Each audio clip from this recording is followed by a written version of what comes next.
Hello friends, പുതിയൊരു വീഡിയോയിലേക്ക് എല്ലാവർക്കും സ്വാഗതം. ജൂൺ 19 വായനാ ദിനമല്ലേ?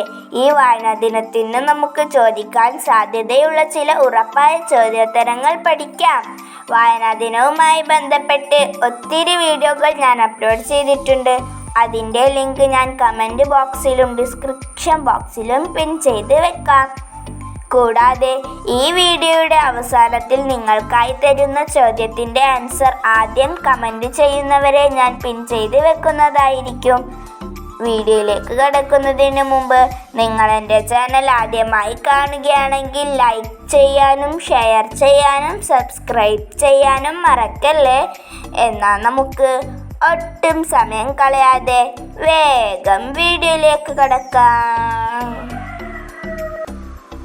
ആദ്യത്തെ ചോദ്യം: വായിച്ചു വളരൂ, ചിന്തിച്ച് വിവേകം നേടൂ എന്ന് PN പണിക്കർ സന്ദേശം നൽകിയ വർഷം ഏത്? ഉത്തരം 1970. വെളിച്ചം ദുഃഖമാണുണ്ണി, തമസല്ലോ സുഖപ്രദം. ഇത് ആരുടെ വരികളാണ്? ഉത്തരം അക്കിത്തം അച്യുതൻ നമ്പൂതിരി. അപ്പുക്കിളി ഏത് നോവലിലെ കഥാപാത്രമാണ്?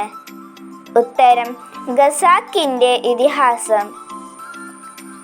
ഇംഗ്ലീഷ്, ഫ്രഞ്ച്, ജർമ്മൻ ഉൾപ്പെടെ വിവിധ ഭാഷകളിലേക്ക് മൊഴിമാറ്റം ചെയ്യപ്പെട്ടതും ഏറ്റവും കൂടുതൽ വിറ്റഴിക്കപ്പെട്ടതുമായ വിജയൻ്റെ നോവൽ ഏത്? ഉത്തരം ഖസാക്കിൻ്റെ ഇതിഹാസം. കുട്ടിയെടുത്തി ഇരുട്ടിൻ്റെ ആത്മാവ്, വാരിക്കുഴി, സ്വർഗം തുറക്കുന്ന സമയം, ഓപ്പോൾ, വാനപ്രസ്ഥം എന്നീ കഥകൾ രചിച്ചത് ആരാണ്? ഉത്തരം MT വാസുദേവൻ നായർ. എൻ്റെ വഴിയമ്പലങ്ങൾ ഇത് ആരുടെ ആത്മകഥയാണ്? ഉത്തരം SK പൊറ്റക്കാടിൻ്റെ ആത്മകഥ. കഴിഞ്ഞ കാലം ആരുടെ ആത്മകഥയാണ്? ഉത്തരം KP കേശവമേനോൻ. കണ്ണീരും കിനാവും ആരുടെ ആത്മകഥയാണ്? ഉത്തരം VT ഭട്ടതിരിപ്പാട്. ജ്ഞാനപീഠം ലഭിച്ചവരിൽ ജീവിച്ചിരുന്ന മലയാളി ആരാണ്? ഉത്തരം MT വാസുദേവൻ നായർ. ജ്ഞാനപീഠ പുരസ്കാരം നൽകി തുടങ്ങിയ വർഷം?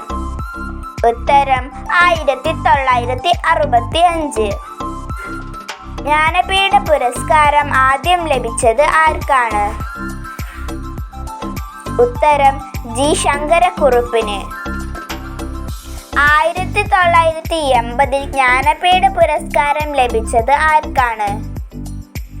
ഉത്തരം SK പൊറ്റക്കാടിന്. 1984 ജ്ഞാനപീഠ പുരസ്കാരം ലഭിച്ചത് ആർക്കാണ്? തകഴി ശിവശങ്കര പിള്ളക്ക്. ജ്ഞാനപീഠ പുരസ്കാരത്തിന്റെ സമ്മാനത്തുക എത്രയാണ്?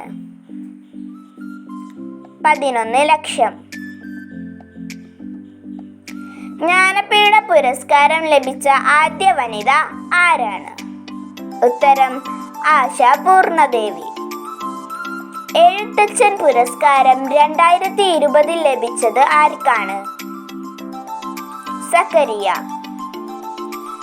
എഴുത്തച്ഛൻ പുരസ്കാരം 2021 ലഭിച്ചത് ആർക്കാണ്? ഉത്തരം T വത്സലിക്ക്. കാപ്പിരുകളുടെ നാട്ടിൽ, പാതിര, സൂര്യന്റെ നാട്ടിൽ, നെയിൽ ഡയറി, ബാലദീപ്, സിംഹഭൂമി എന്ന യാത്രാ വിവരണങ്ങൾ രചിച്ചത് ആരാണ്? ഉത്തരം SK Pottekkatt. MT Vasudevan Nair MP മുഹമ്മദുമായി ചേർന്നെഴുതിയ നോവൽ ഏതാണ്? ഉത്തരം അറബിപ്പൊന്ന്. മലയാള ഭാഷയുടെ പിതാവ് ആരാണ്? ഉത്തരം എഴുത്തച്ഛൻ. കിളിപ്പാട്ടിൻ്റെ ഉപജ്ഞാതാവ് എന്നറിയപ്പെടുന്നത് ആരാണ്? ഉത്തരം എഴുത്തച്ഛൻ.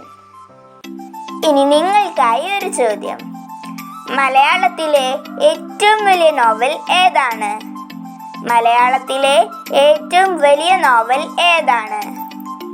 ഇതിൻ്റെ ആൻസർ അറിയുന്നവർ മറക്കാതെ കമൻറ്റ് ചെയ്യുമല്ലോ. ഇതോടുകൂടി ഇന്നത്തെ വീഡിയോ ഇവിടെ അവസാനിച്ചിരിക്കുന്നു. വീഡിയോ കണ്ട് ഇഷ്ടപ്പെട്ടവർ ലൈക്ക് ചെയ്യാനും ഷെയർ ചെയ്യാനും സബ്സ്ക്രൈബ് ചെയ്യാനും മറക്കല്ലേ. ഇനി അടുത്തൊരു വീഡിയോയുമായി വീണ്ടും കണ്ടുമുട്ടാം. Bye bye.